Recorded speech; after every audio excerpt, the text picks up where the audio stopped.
the dance section from a song called Step On Out from Warpaint.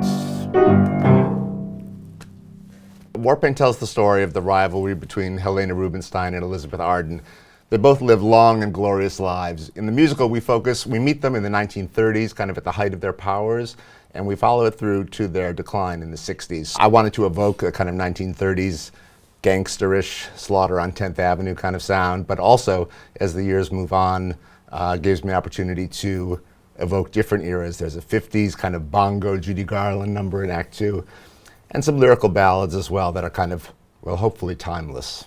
I think whenever you're considering something for the musical theater, you have to ask the fundamental question, how can music advance the story? And are these characters sufficiently large enough, needy enough, slightly melodramatic and overwrought enough that they might spontaneously burst into song? And the answer was yes. Yes, with these two ladies, emphatically. The particular question or a challenge of this musical was that if you read this book, you find out they allegedly never met in their entire careers, even though they worked around the corner from each other in neighboring salons for maybe 40 years.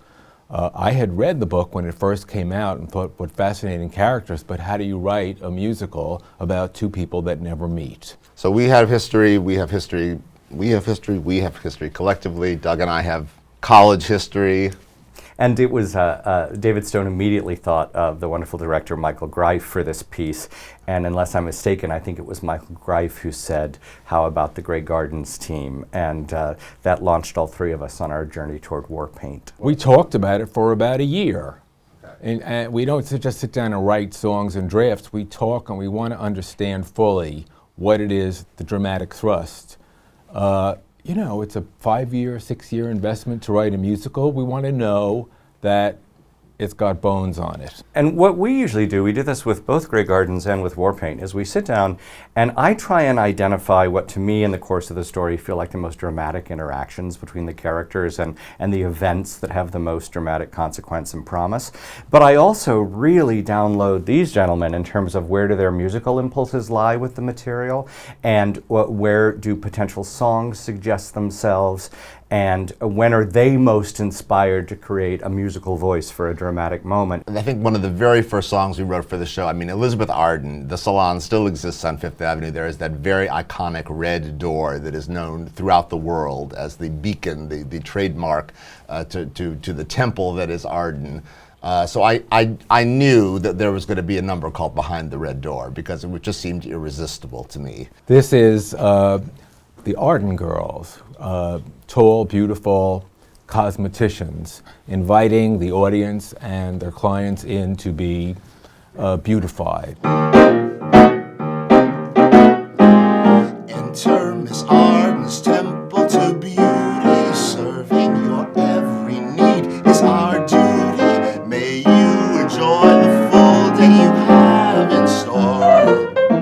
Behind the red door, kindly remove your coats, hats, and day wear. Put on the gowns all guests of Miss A wear. Slippers with non-skid soles for the sauna floor. Behind the red door, first a bracing facial massage with famous Arden tonic for your rosacea chronic. Might we suggest a grapefruit colonic? Breathe the perfume of fresh floral splendor, soft light to soothe the feminine gender. Rose petal pink with Louis Vuitton's decor. Don't you deserve a day to be pampered? Lay back, relax, unhurried, unhampered. Nanny and cook will handle the kids while you're behind the red door.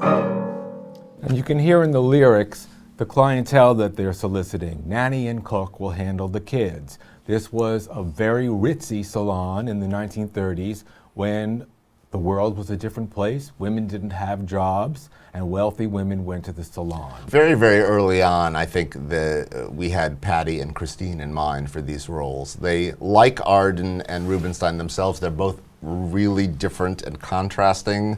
Patti, known for that kind of clarion, trumpet, chest, alto belt, like you hear in Gypsy or Evita. Christine more for a kind of silvery, ethereal soprano. That said, I was also determined to mix it up kind of in the writing, so sometimes Christine has the lower part and Patti has the higher part. Both women are incredibly game to dive into just about anything we throw at them. But the mandate was always, we need singular, unique, dynamic musical theater stars, not just talent, but stars to inhabit these larger-than-life women. And I think we couldn't have asked for better. All right, this is a little bit of a snippet when we first meet Helena Rubinstein. She has come back to America after a hiatus in Europe, and she's decided to reopen her salon in direct competition with her nemesis, Elizabeth Arden. I really wanted to give Patti a big entrance. She enters walking down a gangplank on an ocean liner swathed in fur, and I wanted something very brassy and declamatory.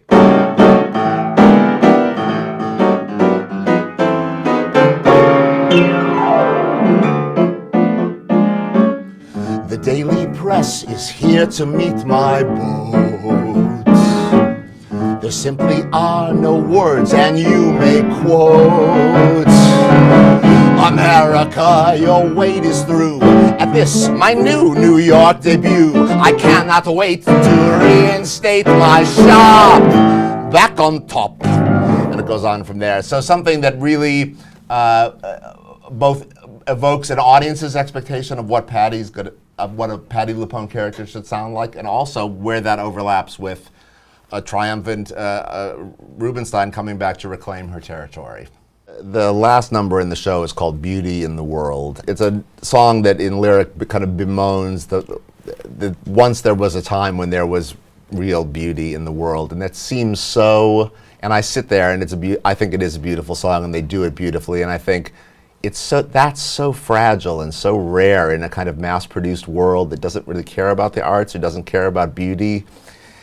But the audience still does, so I feel very fortunate in that sense. That song is fascinating to me because when we did it in Chicago, my worry was that it was an older generation of women singing about their very particular notion of beauty and perpetuating it, which the culture has in many ways outgrown. And I thought it was a kind of elegy for lost lives of privilege. It now seems to look back at simply an era of civility and of eloquence and of faith in government and other institutions, and it speaks to a coarsening of our universal discourse and a kind of crassness that has emerged and been accepted with terrifying speed.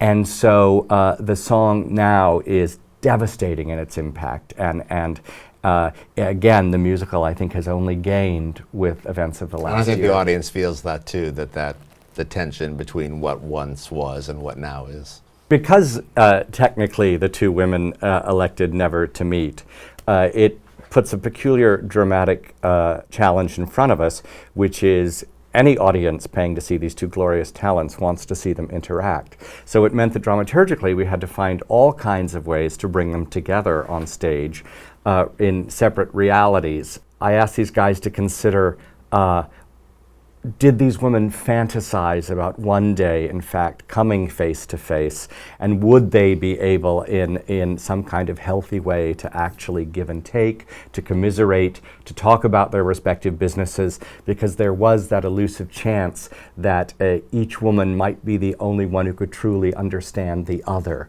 So it's a song of both defiance and longing, where they talk about the possibility of one day actually meeting. So this is both women singing in two different locales. This is the end of Face to Face. And it begins with Helena. Which impressionist is her favorite? Which French perfume does she prefer? Could we possibly ever bridge the distance? Fight united for once in coexistence. Far too obstinate to mend our fences, too competitive to let her win the race.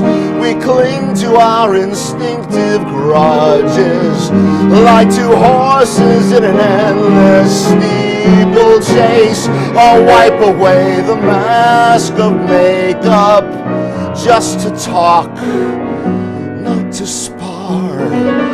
Man to man, queen to queen, on a par in our fall from grace, as we are star to star,